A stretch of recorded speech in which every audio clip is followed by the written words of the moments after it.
La magie, bonsoir. Pour ceux qui ne me connaissent pas, je m'appelle Arca, je suis le fondateur de la chaîne YouTube Arcao, certains connaissent peut-être ici. Alors aujourd'hui, je vais vous parler de la magie du chaos. Alors il y en a peut-être qui savent déjà ce que c'est, certains qui l'ont peut-être déjà pratiqué.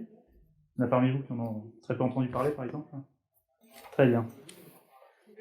Ce soir, on va voyager dans le temps.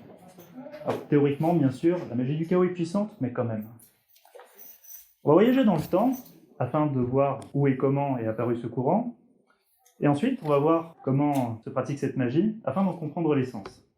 Mais tout d'abord, on va s'intéresser plus fondamentalement à ce qu'est la magie du chaos et à ce qu'elle n'est pas. Alors, est-ce qu'un ouvrage consacré à la magie du chaos pourrait se trouver, ou devrait se trouver par exemple, entre un livre traitant de magie noire et un autre de magie rouge? Eh bien, ni l'un ni l'autre. La magie du chaos n'est pas un simple regroupement de pratiques et de techniques, comme ce qu'on désigne populairement la magie rouge, ou la magie verte encore. Et ce n'est pas non plus la caractérisation d'usages opératifs selon un prisme moral, comme le font les terminologies qu'on peut qualifier de folkloriques, de la magie blanche et de la magie noire. La magie du chaos, c'est tout d'abord une façon d'aborder nos pratiques, en faisant en sorte que les techniques et les représentations employées soient les plus efficaces et en même temps qu'elles soient celles avec lesquelles le pratiquant se sent le plus à l'aise. Vous allez me demander, que vient faire le chaos là-dedans? Pour beaucoup, ce mot a une connotation négative, connotation qui se suffit presque à elle-même pour justifier la mauvaise presse dont ce courant est affublé, le réduisant injustement à une notion de désordre, de pagaille, voire même de bouleversement. Le chaos, ce n'est pas le résultat d'une dégradation continue à l'issue de laquelle l'ordre a été annihilé. Bien au contraire. Il s'agit de l'état préexistant à la manifestation universelle, où tout se tient, pour ainsi dire, en germe. Le monde apparaît en tant que tel, littéralement, lorsqu'un ordonnancement apparaît à partir des possibles contenus dans l'état primordial. C'est ce qu'on retrouve par exemple dans l'expression latine ordo ac chaos, l'ordre émergent du chaos. On trouve la même idée exprimée dans les conceptions grecques du cosmos, qui renvoie originellement à une chevelure en désordre, donc chaotique. La chevelure est ensuite peignée, et donc au sens hellénique du terme, cosmique dans la mesure où le mot cosmos renvoie à l'idée d'un peigne. Le chaos, ça ne peut pas être non plus séparé de la notion de l'arché. Alors l'arché, qu'est-ce que c'est? Ça désigne le commencement, le principe même d'une chose. En ce sens, on peut dire que du chaos, il est archaïque, donc au sens littéral du terme, premier et créateur. Le chaos, c'est ce qui engendre ce système de formes, aussi bien être que chose, que nous nommons le monde. Alors cette idée du chaos, on peut aussi bien la retrouver dans la théogonie d'Hésiode qu'à travers ce que la tradition taoïste appelle l'huile de la femelle sombre. Ça se lie également à travers l'étoile du chaos. Certains l'ont déjà vu quelque part, ça se retrouve très souvent dans la culture populaire. Alors cette étoile, qu'est-ce qu'elle désigne?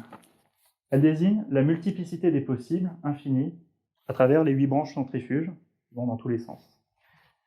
Mais n'oublions pas que l'étoile, elle possède aussi un centre, un point d'ancrage nécessaire afin que cette force reste toujours unie et cohérente. Alors cette forme, on peut la retrouver jusqu'à l'Antiquité, où elle sera identifiée comme l'étoile de Vénus, l'étoile d'Ishtar ou l'étoile d'Inanna. Mais la première mention de l'étoile du chaos en tant que telle, elle se retrouve dans l'œuvre de Michael Moorcock, donc, précisément dans l'ouvrage Le Champion éternel, sorti dans les années 60. L'usage de ce symbole, qui est directement issu de la culture populaire, ça illustre parfaitement la liberté totale dans l'usage des représentations que s'offrent les adeptes de cette magie. La magie du chaos, c'est donc pas la magie du désordre, comme certains pourraient le penser, c'est une magie d'équilibre et de contrôle. On parlait des années 60, restons un instant au XXe siècle. Donc à présent qu'on est un petit peu à mieux de cerner ce qu'est le chaos et pourquoi une forme de magie peut s'en réclamer, il est temps de se pencher sur les origines de cette magie.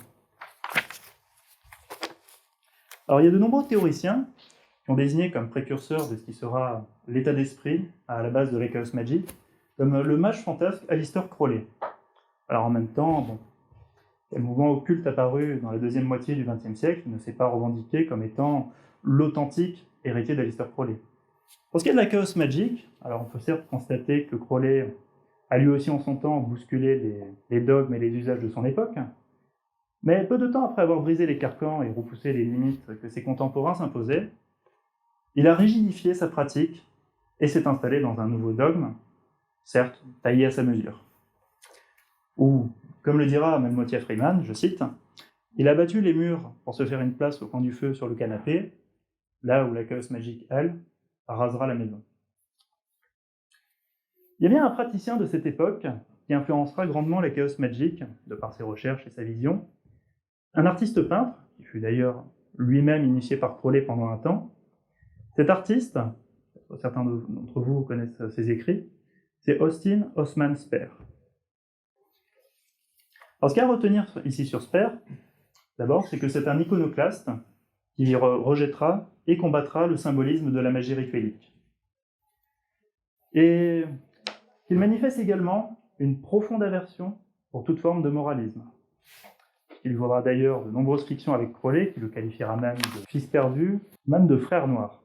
C'est dire à quel point les relations ont fini par se dégrader entre eux.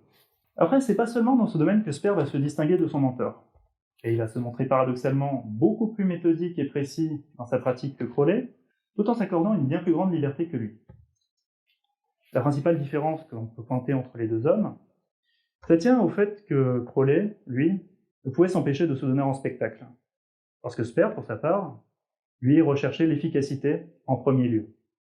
Amoralisme, précision, liberté, efficacité, mais on a là déjà ici plusieurs des différentes caractéristiques qui... Alors là, on est un paradoxe temporel, je rappelle qu'on est dans les années 60, là, donc... On a plusieurs caractéristiques qui sont inhérentes à la magie du chaos. La pratique d'Austin Osman Spare, elle va s'illustrer notamment au travers de ses travaux sur les sceaux magiques, les sigils, travaux qui deviendront ce qui reste sans doute aujourd'hui l'une des pratiques les plus emblématiques de la magie du chaos. Bon, à tel point que certains s'imaginent qu'elle ne se résume qu'à cette pratique-là. On va remonter un petit peu dans le temps, tout en restant en Grande-Bretagne. On est maintenant dans les années 70, année marquée par un climat de remise en question générale des institutions, en Grande-Bretagne plus précisément par le mouvement punk. Il y a un groupe de pratiquants venus de divers horizons magiques qui se retrouvent dans un pub de Liverpool, après les offices de leur ordre respectifs. Il faut se souvenir qu'à cette époque, en Grande-Bretagne, les mouvements occultes pullulent, et ce depuis le schisme de la Golden Dawn dans les années 1900. En effet, à partir de cette période, on peut constater un brin d'ironie que dès qu'il y a un désaccord sur une correspondance ou une représentation dans un groupe, une nouvelle église sort de terre. Alors c'est là de ces querelles de clochers, et de par le constat que, malgré les divergences de représentation de ces différents mouvements occultes, chacun obtenait des résultats dans leur pratique magique. À tes souhaits. est alors apparue l'idée que les représentations, c'est-à-dire les paradigmes, pour employer la terminologie des chaotes, et les divers usages magiques n'étaient que des supports, en définitive, interchangeables. Et c'est à ce moment-là que la Chaos Magic est née. Alors, faut pas croire que les échanges de cette joyeuse assemblée n'ont donné lieu qu'à de stériles cogitations et autres conceptions intellectuelles purement abstraites. Tout au contraire, il en est ressorti une conséquence tout à fait concrète, avec la rédaction du pacte magique des Illuminati de Thanateros, de façon abrégée l'IoT, en 1977. Alors, certains d'ici l'ont peut-être remarqué, le mot Thanateros, qui a été forgé de toutes pièces pour l'occasion, réunit les noms de Thanatos, la mort, et de Eros, le désir.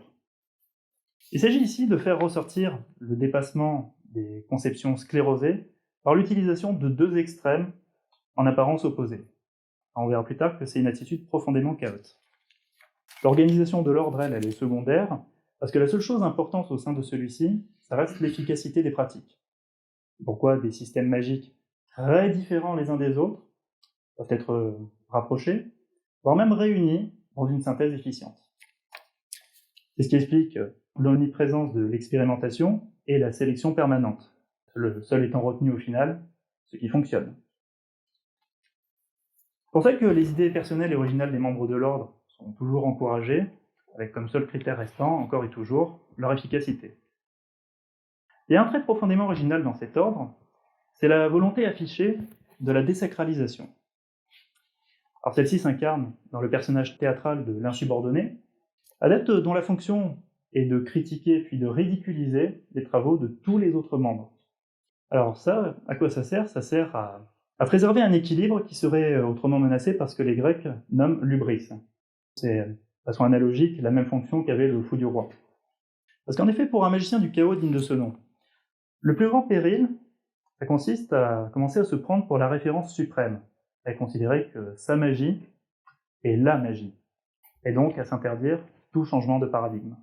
C'est intéressant de constater que cette fonction de l'insubordonné, elle sera incarnée successivement par différents membres, et ça dans le but d'empêcher l'instauration d'un statut permanent, et donc figé.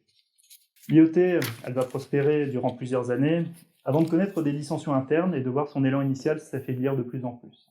Mais d'une manière assez ironique, cet ordre qui a été consacré à la promotion de la magie du chaos a finalement pratiquement succombé à sa propre dimension anthropique. Et donc, il s'oppose même sur ce point à bien d'autres mouvements magiques qui sont pour leur part morts presque par fossilisation.